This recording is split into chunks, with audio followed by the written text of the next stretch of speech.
ఈరోజు వంశీని అరెస్ట్ చేసిన తీరు, వంశీ మీద పెట్టిన ఫాల్స్ కేసు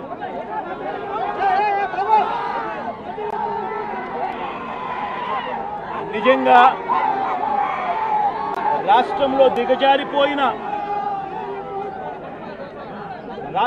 దిగజారిపోయిన లా అండ్ ఆర్డర్ను వంశీ అరెస్టు అద్దం పడుతుంది. ఎందుకనంటే వంశీను అరెస్ట్ చేసిన తీరు ఒకసారి గమనించినట్టయితే అతి దారుణమైన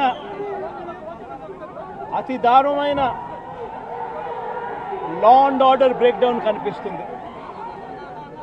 ఒకసారి గమనించినట్టయితే ఈ కేసులో గన్నవరం పార్టీ కార్యాలయంపై దాడి జరిగింది అని చెప్పి ఫిర్యాదు చేసిన సత్యవర్ధన్ అనే ఈ వ్యక్తి గన్నవరం తెలుగుదేశం పార్టీ ఆఫీసులో కంప్యూటర్ ఆపరేటర్గా పనిచేస్తా ఉన్న సత్యవర్ధన్ అనే ఈ వ్యక్తి ఫిర్యాదు చేసిన ఇదే వ్యక్తి సాక్షాత్తు తానే జడ్జి గారి సమక్షంలో జడ్జి గారు ఇచ్చిన సమన్లకు పోలీసుల ఆధ్వర్యంలో ఆ సమన్ను అందుకొని జడ్జి గారి దగ్గరికి వచ్చి జడ్జి గారితో తానిచ్చిన వాంగ్మూలాన్ని ఒకసారి గమనిస్తే ఆ వాంగ్మూలంలో ఆయన చెప్పిన మాటలు ఏమిటి, చివరికి ఈరోజు వంశీ మీద పెట్టిన ఫాల్స్ కేసు ఏమిటి, ఇదే సత్యకుమార్ అనే వ్యక్తి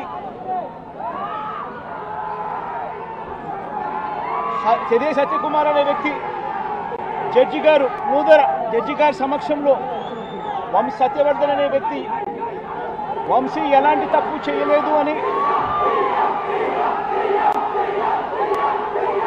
చెప్పినప్పటికీ కూడా వంశీ మీద తప్పుడు కేసులు ఈరోజు బనాయించడం జరిగింది. ఒకసారి ఈ కేసుకు సంబంధించి ఘటనలు ఒకసారి గమనించాల్సిన అవసరం ఉంది. ఫిబ్రవరి 19వ తారీఖున 2023 మంగళగిరిలో టీడీపీ హెడ్ ఆఫీసులో పట్టాభి అనే వ్యక్తి చేత వంశీ మీద భరించలేని విధంగా బూతులు తిట్టించారు చంద్రబాబు నాయుడు గారు. మంగళగిరి తెలుగుదేశం పార్టీ హెడ్ ఆఫీసులో ఫిబ్రవరి 19, 2023 పట్టాభి అనే వ్యక్తి రెచ్చగొడుతూ వంశీని తిడుతూ ఫిబ్రవరి 19వ తారీఖున తాను మాట్లాడిన మాటలు, ఫిబ్రవరి 19, 23 వాడో పిల్ల సైకో, నేనే గన్నవరం వెళ్తా, ఎవడేం పీకుతాడో చూస్తా, ఆ వంశీ సంగతి తేలుస్తా, నియోజకవర్గంలో నుంచి బయటికి విసిరేస్తా అంటూ గన్నవరం ఎమ్మెల్యే వల్లభనేని వంశీని రెచ్చగొట్టింది సాక్షాత్తు ఫిబ్రవరి 19వ తారీఖున ఇదే పట్టాభి అనే వ్యక్తి అంతటితో ఆగకుండా ఫిబ్రవరి 20వ తారీఖున అంటే మరుసటి రోజు చంద్రబాబు గారు పట్టాభిని నేరుగా గన్నవరంకే పంపారు. గన్నవరంకే పంపి గన్నవరంలో ఆయన అక్కడికి వెళ్ళి గన్నవరంలో మళ్ళీ ప్రెస్ మీట్ పెట్టి మళ్ళీ వంశీని మళ్ళీ తిట్టి అదే గన్నవరంలో చుట్టుపక్కల ప్రాంతాల నుంచి తాను పోగేసిన మనుషులను తాను వెంట పెట్టుకుని ప్రెస్ మీట్లో మరొకసారి వంశీని తిట్టి ఒక ప్రొసెషన్గా వైఎస్ఆర్సీపీ ఆఫీసును అటాక్ చేయడం కోసం ఫిబ్రవరి 20వ తారీఖున ఇదే పట్టాభి బయలుదేరాడు. బయలుదేరిన ఈ ఘటనలో ఇదే పట్టాభి ఫిబ్రవరి 20వ తారీఖున వైసీపీ ఆఫీసుకు తన మనుషులతో ప్రొసెషన్గా తాను అక్కడికి వెళ్ళి ఆ రోజు పార్టీ బయట ఉన్న ఒక దళిత సర్పంచ్ సీనయ్య అనే వ్యక్తిని కూడా పట్టాభి వాళ్ళ మనుషులు దాడి కూడా చేయడం జరిగింది. ఈ దాడి జరుగుతా ఉన్న నేపథ్యంలో ఉద్రిక్తతల మధ్య పోలీసులు కూడా నిర్వహించేదానికి విశ్వ ప్రయత్నం కూడా చేశారు. ఆ చేసిన విశ్వ ప్రయత్నంలో సిఐ కనకారావు, ఈయన కూడా దళితుడే, సిఐ కనకారావు తల పగలగొట్టి నిరోధించే కార్యక్రమంలో సిఐ కనకారావు తల కూడా ఇదే అల్లరి మూకలు పట్టాభి నేతృత్వంలో ఇదే అల్లరి మూకలు తల కూడా పగలగొట్టారు. ఇలాంటి ఉద్రిక్తతల మధ్య ప్రతిచర్యగా తెలుగుదేశం పార్టీ వాళ్ళు ఇటువైపున రావడం, ప్రతిచర్యగా వైసీపీ వాళ్ళు కూడా అటువైపున వెళ్లే కార్యక్రమం జరగడం, ఈ ఘటన జరిగింది. రెండు వైపులా ఆ రోజు పోలీసులు కేసు పెట్టారు. వైసీపీ ప్రభుత్వం అధికారంలో ఉంది, అయినా కూడా వన్ సైడెడ్గా కేసులు వాళ్ళ మీద పెట్టలేదు. రెండు వైపులా కేసులు పెట్టారు, రెండు వైపులా ఉన్న వాళ్ళ మీద కేసులు పెట్టారు.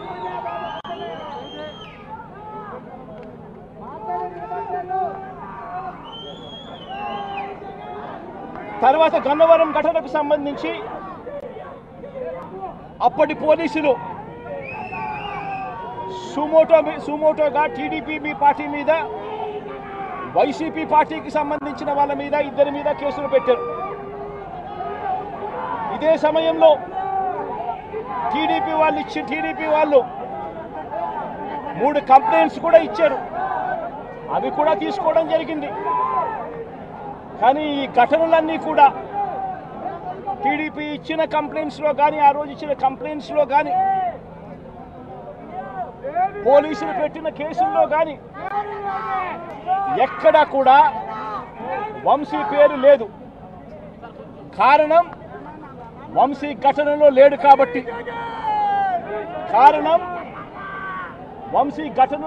కాబట్టి, ఘటనా స్థలంలో తాను లేడు కాబట్టి వంశీ పేరు ఎక్కడ ఎవరు కూడా చెప్పలేదు.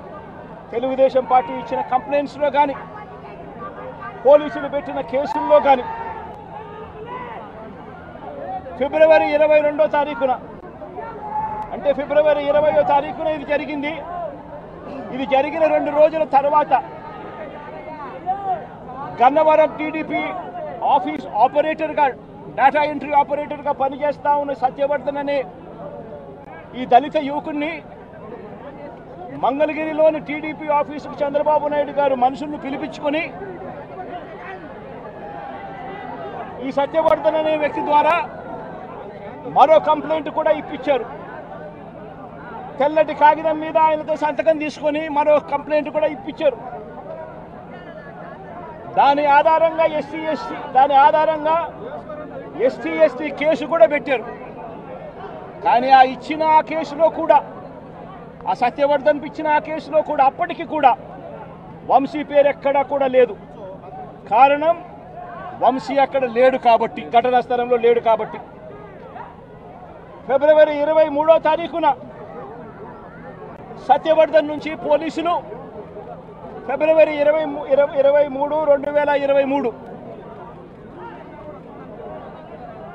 పోలీసులు ఇదే సత్యవర్ధన్ దగ్గర నుంచి 161 స్టేట్మెంట్ కూడా తీసుకున్నారు. ఆ స్టేట్మెంట్లో సత్యవర్ధన్ ఇచ్చిన స్టేట్మెంట్లో కూడా ఎక్కడా కూడా వంశీ పేరు ఎక్కడా లేదు. సత్యవర్ధన్ అనే వ్యక్తి ఆ 161 స్టేట్మెంట్లో, పోలీసులకు ఇచ్చిన 161 స్టేట్మెంట్లో తనని ఎవరూ తిట్టలేదని కూడా చెప్పాడు. తాను ఘటన జరిగినప్పుడు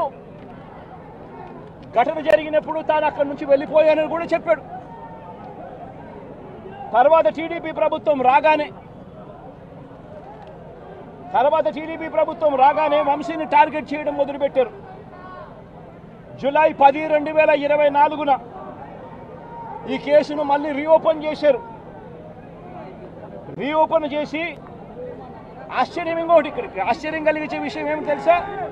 ఇదే సత్యవర్ధన్ అనే వ్యక్తిని తెలుగుదేశం పార్టీ ప్రభుత్వం అధికారంలోకి వచ్చిన తర్వాత మళ్ళీ ఇదే సత్యవర్ధన్ అనే వ్యక్తి దగ్గర నుంచి మళ్ళీ 161 స్టేట్మెంట్ మళ్ళీ తీసుకున్నారు. రెండోసారి కేసు రీఓపెన్ చేసి తెలుగుదేశం పార్టీ అధికారంలోకి వచ్చిన తర్వాత ఆ రెండోసారి ఇచ్చిన 161 స్టేట్మెంట్లో కూడా సత్యవర్ధన్ ఇవే మాటలే మాట్లాడాడు. నన్ను ఎవరు తిట్టలేదని, వంశీ అక్కడ లేడు అని, తను ఘటనా స్థలం జరిగినప్పుడే తను అక్కడి నుంచి వెళ్ళిపోయాడు, అదే మాటలే మాట్లాడాడు. పోలీసులు చంద్రబాబు నాయుడు గారి ప్రభుత్వంలో తీసుకున్న 161 స్టేట్మెంట్లో కూడా తర్వాత అయినా చంద్రబాబు నాయుడు గారు వంశీ మీద పెట్టుకున్న ఆక్రోశము, వంశీ మీద పెట్టుకున్న కోపము చంద్రబాబు నాయుడు గారిది ఏ స్థాయిలో ఉందంటే ఎలాగైనా కానీ వంశీని ఇరికించాలి అనే ఆలోచనతో వంశీ ఘటనా స్థలంలో లేకపోయినా కూడా వంశీని 71వ నిందితుడిగా చేర్చారు. 71వ నిందితుడిగా వంశీ పేరును చేర్చారు. అయితే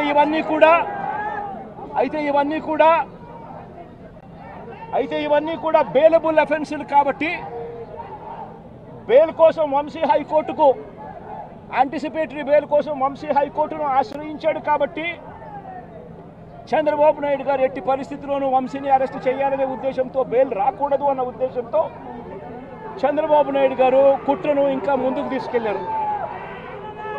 గన్నవరం పార్టీ ఆఫీసును తగలబెట్టే ప్రయత్నం చేశాడు అని చెప్పి మరో ఫాల్స్ కేసు ఒకటి బుక్ చేయడం మొదలుపెట్టాడు. తెలుగుదేశం పార్టీ ఆఫీస్ అట కాల్చే కార్యక్రమం అట జరిగింది అని చెప్పి ఏకంగా చంద్రబాబు నాయుడు గారు అనే వ్యక్తి మరో ఫాల్స్ కేసు, మరో కట్టుకథ అల్లాడు.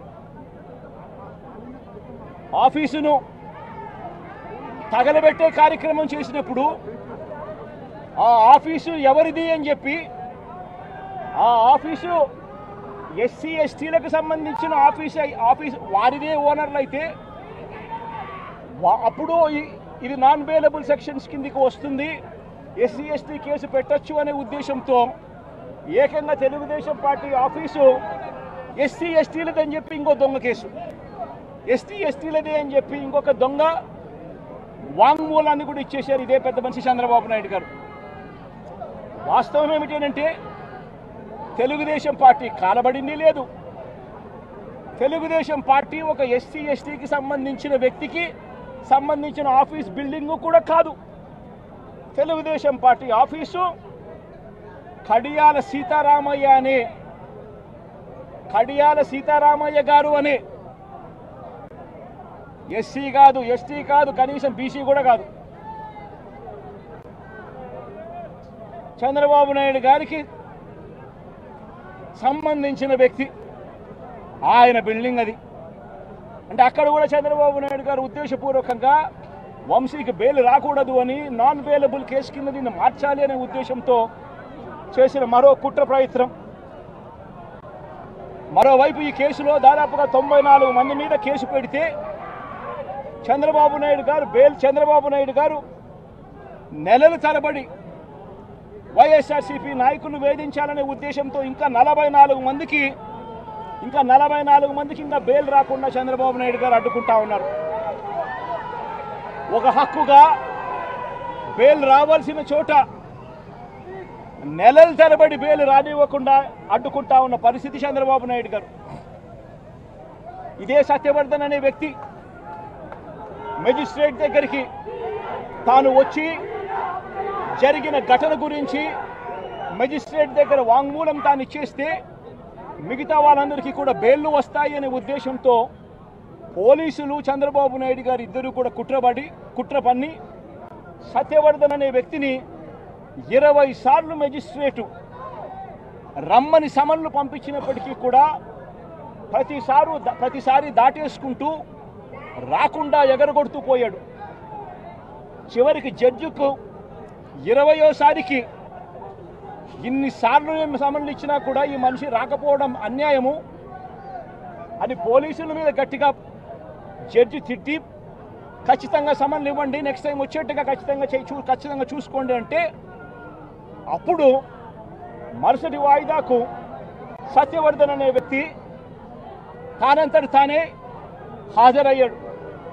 హాజరై ఈ ఘటన జరిగిన సమయంలో ఇంతకు ముందు తాను 161లలో ఏదైతే చెప్పాడో అదే విషయాలను మళ్ళీ జడ్జి గారి సమక్షంలో అదే విషయాలే ఆయన తెలియజేశాడు.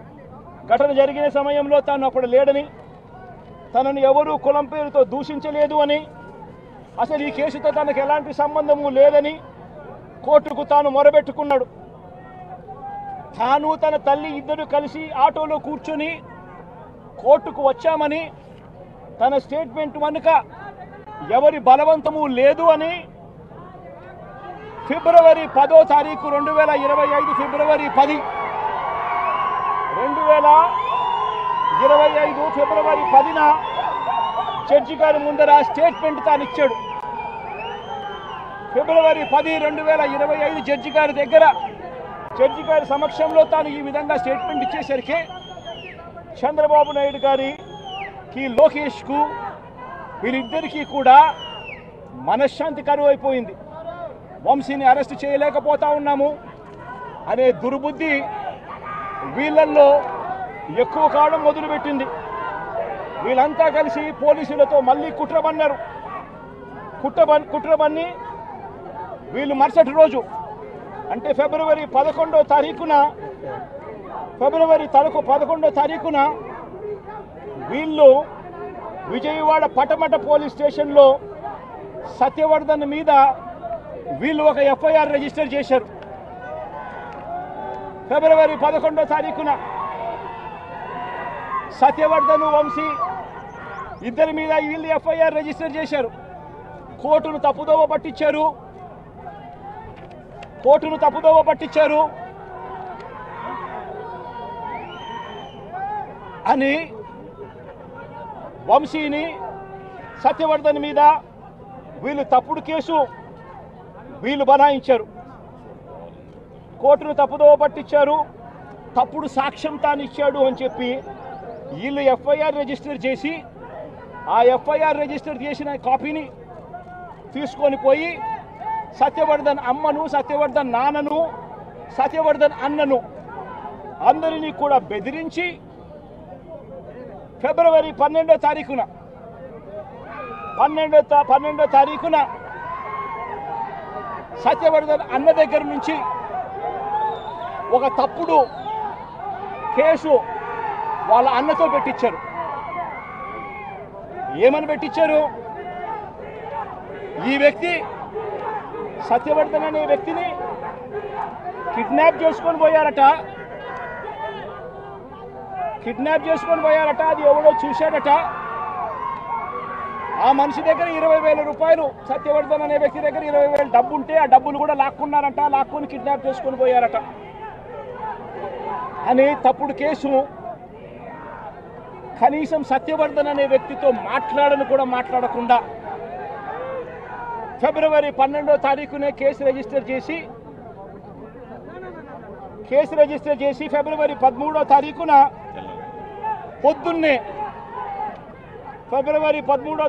పొద్దున్నే వంశీని అరెస్ట్ చేశారు. సత్యవర్ధన్ దగ్గర నుంచి స్టేట్మెంట్లు తీసుకునింది 13వ తేదీ సాయంత్రం, 13వ తేదీ రాత్రి, 13వ తేదీ సాయంత్రం. అంటే ఆయనకు ముందు స్టేట్మెంట్ కూడా తీసుకోకుండా వంశీని అరెస్ట్ చేయడం,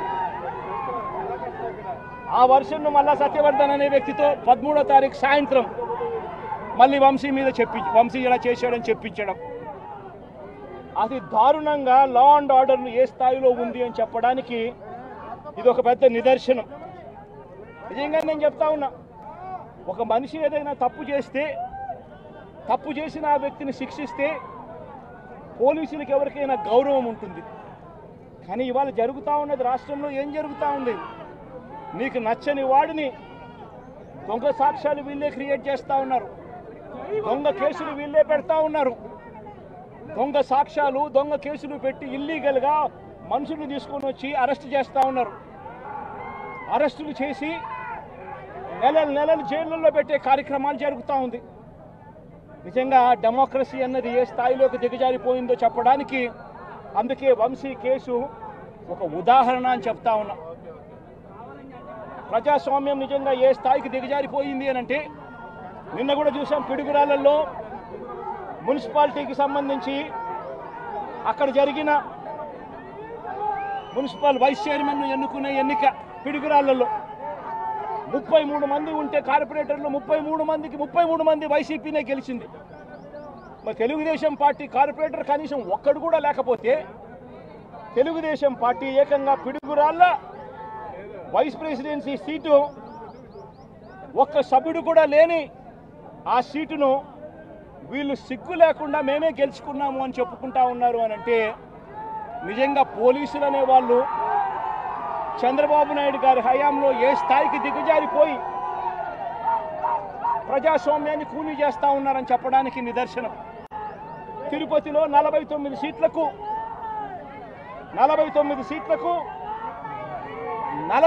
సీట్లు వైసీపీ గెలిచింది.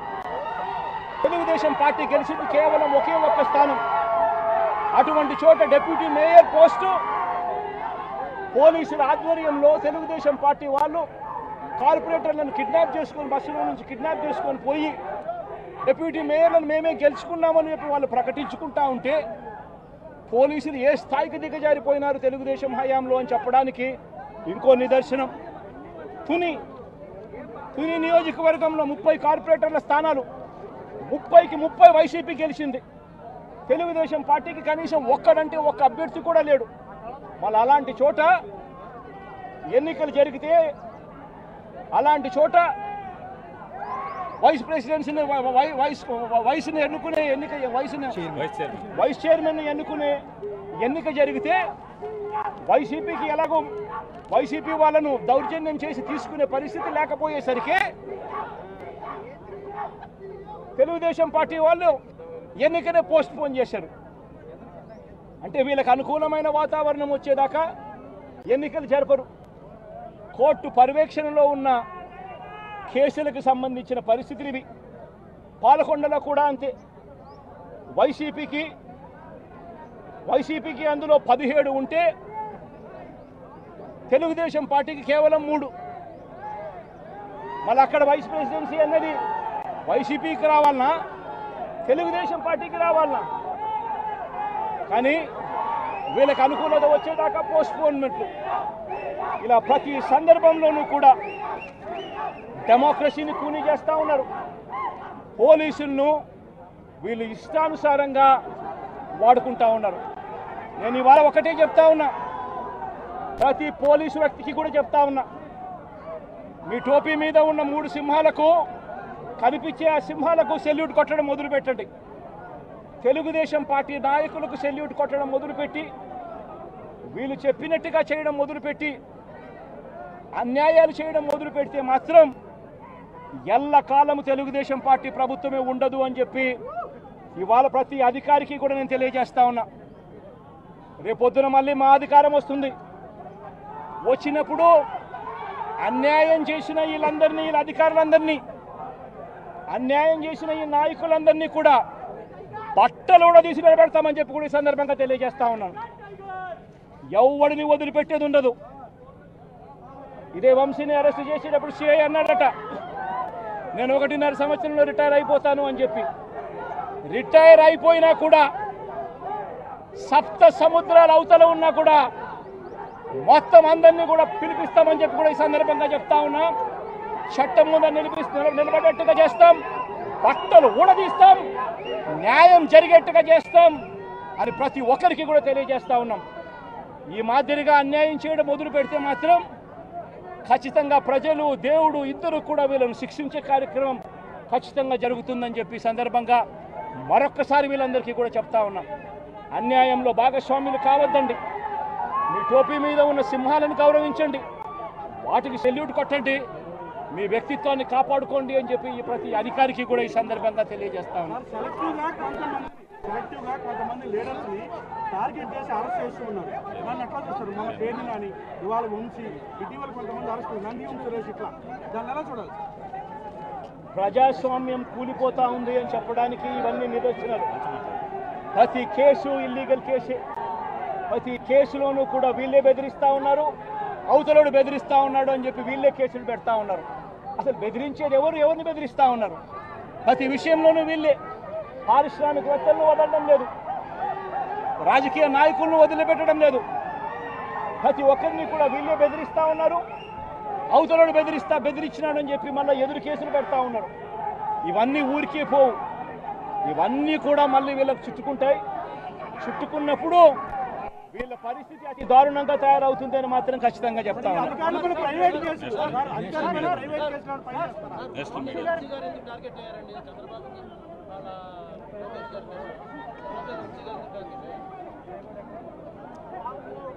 వంశీని ఎందుకు టార్గెట్ చేస్తా ఉన్నారు అనేది చంద్రబాబు నాయుడు గారికి వంశీని చూస్తే తన సామాజిక వర్గం నుంచి ఒక వ్యక్తి ఎదుగుతున్నాడు, చంద్రబాబు నాయుడు గారి కన్నా గ్లామరస్గా ఉన్నాడు, లోకేష్ గారి కన్నా గ్లామరస్గా ఉన్నాడు, ఒక మనిషి ఎదుగుతున్నాడు అని అంటే తట్టుకోలేడు తన సామాజిక వర్గంలోనే. అందుకనే కొడాలనా నేను చూసినా ఆ మనిషికి జీర్ణించుకోలేని ఆక్రోశము, వంశీని చూసినా కూడా జీర్ణించుకోలేని ఆక్రోశము. ఎందుకంటే చంద్రబాబు నాయుడు గారి కన్నా చక్కగా ఉంటారు కాబట్టి వీళ్ళిద్దరు. అవినాష్ కూడా పాపం ఎప్పుడో ఒకసారి టార్గెట్ అవుతాడు, ఎందుకంటే లోకేష్ కన్నా చక్కగా ఉన్నాడు కాబట్టి. ఇది చంద్రబాబు నాయుడు గారి మనస్తత్వం. ఆయన కొడుకు ఆ సామాజిక వర్గంలో వాళ్ళు మాత్రమే లీడర్లు. వాళ్ళకి ఎవరైనా పొరపాటున వాళ్ళకు అనుకూలంగా లేకపోతే సామాజిక వర్గం నుంచి వాళ్ళని వెలేయడము. ఇది చంద్రబాబు నాయుడు గారు, రామోజీరావు, ఆంధ్రజ్యోతి రాధాకృష్ణ, TV5 వీళ్ళు ముగ్గురు. నిజంగా ఇది ఒక మాఫియా రాజ్యం. చంద్రబాబు నాయుడు అనే వ్యక్తిని ముఖ్యమంత్రిగా చేయడం కోసం, చంద్రబాబు నాయుడు అనే వ్యక్తికి ఓట్లు వేయించడం కోసం ఒక మాఫియా సామ్రాజ్యం వీళ్ళంతా. ఆ మాఫియా సామ్రాజ్యంలో ఎవరైనా చంద్రబాబు నాయుడు గారికి వ్యతిరేకంగా వాళ్ళ సామాజిక వర్గంలో ఈ అవినాష్ కానీ, నాని కానీ, వంశీ కానీ ఇలాంటి వాళ్ళు ఎవరైనా నిలబడితే, పాప మా శంకర్రావు కానీ, మా బ్రహ్మనాయుడు కానీ ఇటువంటి వాళ్ళు ఎవరైనా నిలబడితే అంతే, వాళ్ళ సామాజిక వర్గంలో తప్పు పుట్టారు, వాళ్ళ అన్యాయస్తులు అని వాళ్ళ మీద తప్పుడు కేసులు పెట్టడం, వాళ్ళ మీద ఇల్లీగల్ అరెస్టులు చేయించడం, వాళ్ళ మీద బురద జల్లడం, వాళ్ళని ట్రోల్ చేయించడము, ఇవన్నీ కూడా చంద్రబాబు నాయుడు గారి నైజం, లోకేష్ గారి నైజం చూపిస్తుంది. ఇవన్నీ కూడా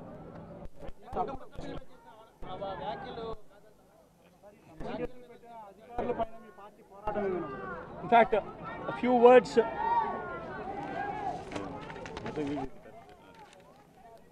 ఫర్ ది నేషనల్ మీడియా. సపరేట్గా ఉన్నారు.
లైవ్ గురించి